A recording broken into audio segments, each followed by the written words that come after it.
pay my bills today. I'm just gonna chill and play on my Ukeday the moon till I feel okay, till I feel okay.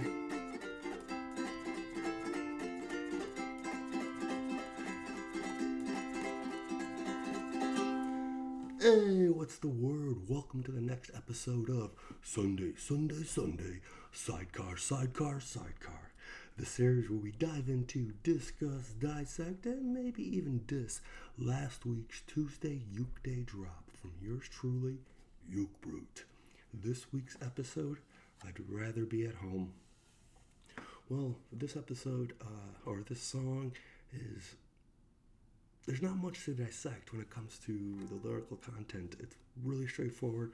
There's no hidden meaning. There's no hidden themes. There's no growth or change in the narrator throughout the arc.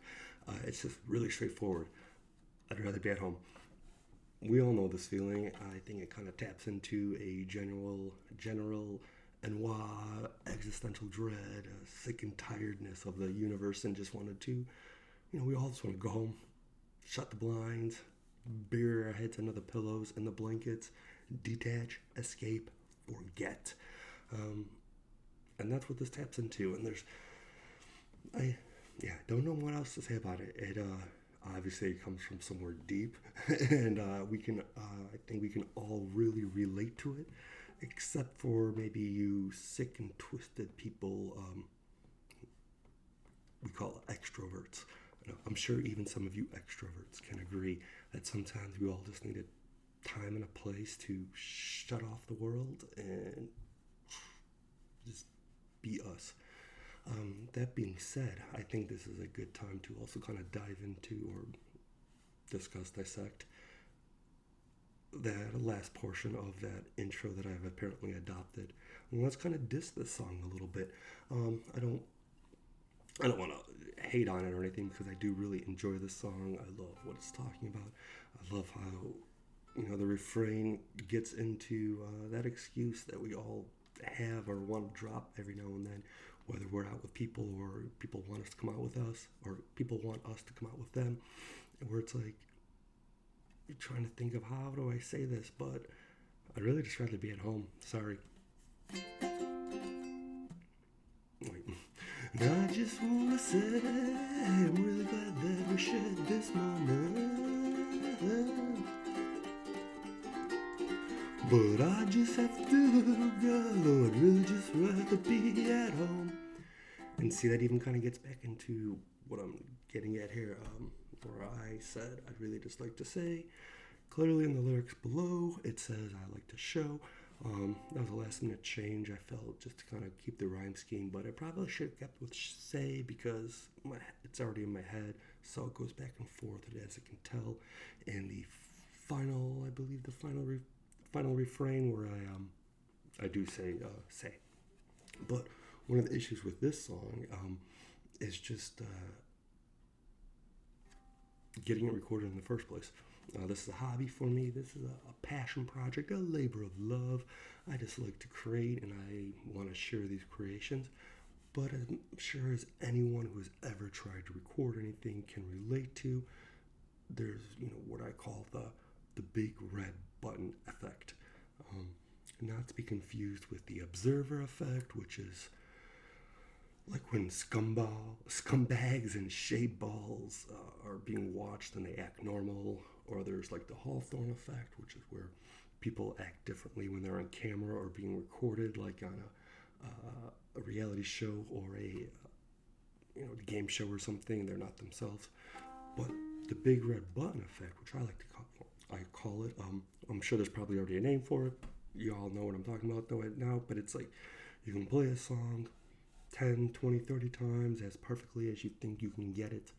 And the second you hit that big red record button, your fingers turn to spaghetti, your mouth turns to mashed potatoes, and your brain turns to jelly.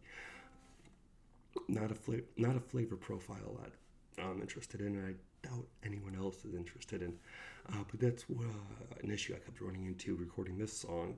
It starts off with that the A7, and then goes into the sharp minor. I ain't been the blues. And back to the A7. A7, F sharp minor, and that E7. So with A7, F sharp minor, or A7, F sharp minor, A7, F sharp minor, and then just getting it from that F sharp minor into the E7. My fingers don't want to do it. I ain't paying the bills today. I'm just gonna chill and play on my ukulele the moon till I feel okay. Refuse to do it.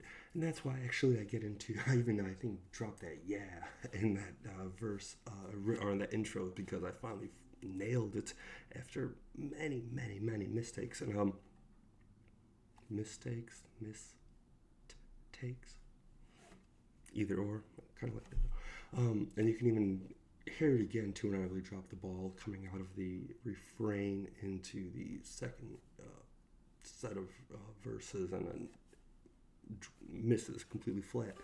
But that's what kind of comes into, what I'm doing here. Yeah, I try to lampshade the whole issue by calling, the page and this, persona brand, whatever, Uke Brute. And so it kind of masks the fact that I'm not really good at what I'm doing. But this is a hobby, like I said. I'm not trying to be perfect. I don't really have the time to make 1,000 recordings a day. But to that statement, I'm not trying to make crappy music or anything like that. I want something that people can share and they can enjoy as well. But it also just drives home this song a little bit more, because as I was playing it, I did just want to escape, pull the covers over my head and say, I don't want to do this anymore. So I'm just kind of, also getting into kind of some of the fun of what this challenge entails, making sure that I get this done, because despite what the song might say, I'm not missing these deadlines for Uke Brute 2, or Tuesday Uke Brute, or Sunday Sidecar. And here we are. So, even that being said, I just want to say that I just want to say I'm really glad that we shared this moment. But I just have to go. I'd really just rather be at home, even though I am already home.